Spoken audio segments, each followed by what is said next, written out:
Manifestation നമ്മുടെ ജീവിതം എങ്ങനെയായി മാറണം, ഏതവസ്ഥയിലായി എത്തിച്ചേരണം എന്നുള്ളത് നമ്മൾ മുൻകൂട്ടി കാണുന്നൊരു രീതിയാണ് ഈ മാനിഫെസ്റ്റേഷൻ.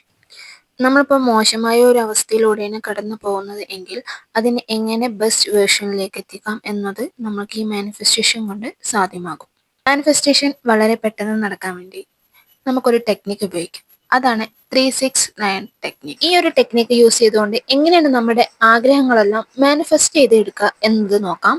നമ്മളുടെ സബ് കോൺഷ്യസ് മൈൻഡ് റീപ്രോഗ്രാം ചെയ്യാനും നമ്മളുടെ എനർജി യൂണിവേഴ്സുമായി കണക്ട് ആവുമ്പോഴാണ് നമ്മൾ അലൈൻമെന്റിൽ എത്തുന്നത്. ആ സമയത്താണ് നമ്മുടെ മാനിഫെസ്റ്റേഷൻ പെട്ടെന്ന് നടക്കുന്നത്. നമ്മുടെ ഫ്രീക്വൻസി എപ്പോഴും ഹൈ ആയിരിക്കുമ്പോഴാണ് നമ്മുടെ മാനിഫെസ്റ്റേഷൻ പെട്ടെന്ന് നടക്കുന്നത്.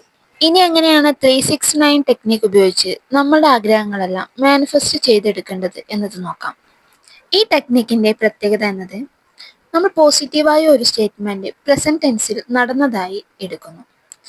ഏത് കാര്യത്തിലാണോ നമ്മൾ കൂടുതൽ പ്രയോറിറ്റി കൊടുക്കുന്നത് ആ കാര്യം നമ്മൾക്ക് ആദ്യം എടുക്കണം. നമ്മൾ ഏത് കാര്യമാണോ എടുക്കുന്നത് അതിൽ പൂർണ്ണ വ്യക്തത ഉണ്ടായിരിക്കണം.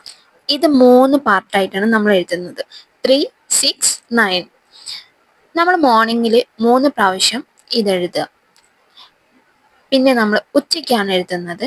പിന്നെ രാത്രിയിലും ഉച്ചയ്ക്ക് 6 പ്രാവശ്യം എഴുതുക, രാത്രിയിൽ 9 പ്രാവശ്യം എഴുതുക. ഇത് എഴുതുമ്പോൾ അതെനിക്ക് ലഭിച്ചതായിട്ടാണ് എഴുതേണ്ടത്. അതെനിക്ക് വേണം, അതെനിക്ക് ആവശ്യമുണ്ട് എന്നുള്ള രീതിയിൽ ഒരിക്കലും എഴുതരുത്. അത് നമുക്ക് ലഭിച്ചു കഴിഞ്ഞാൽ എന്ത് ഫീലായിരിക്കും നമ്മളിൽ ഉണ്ടാവുന്നത്? നമ്മൾ എന്ത് ആഗ്രഹമാണോ എഴുതുന്നത് അത് നമുക്ക് ലഭിച്ചതായിട്ടാണ് നമ്മൾ വിഷ്വലൈസ് ചെയ്ത് എഴുതുന്നത്.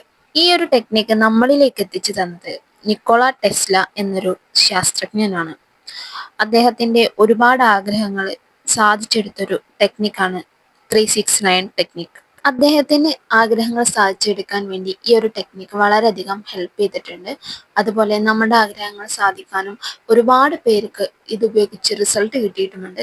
എല്ലാവരും ഈ ടെക്നിക്ക് ഉപയോഗിക്കുക. എന്തൊക്കെ ആഗ്രഹങ്ങളാണോ ഉള്ളത് അതെല്ലാം ഓരോന്നായി എഴുതി ഒന്ന് സാധിച്ചു കഴിഞ്ഞ് പിന്നെ അടുത്തത് എഴുതി നമ്മുടെ ആഗ്രഹങ്ങളെല്ലാം നേടിയെടുക്കാൻ പറ്റും. അപ്പം എല്ലാവരും ഒന്ന് ട്രൈ ചെയ്ത് നോക്കുക. വളരെ വിശ്വാസത്തോടു കൂടി ട്രൈ ചെയ്യാൻ ശ്രമിക്കുക. എങ്കിൽ മാത്രമേ ഇതിന് റിസൾട്ട് ലഭിക്കുകയുള്ളൂ.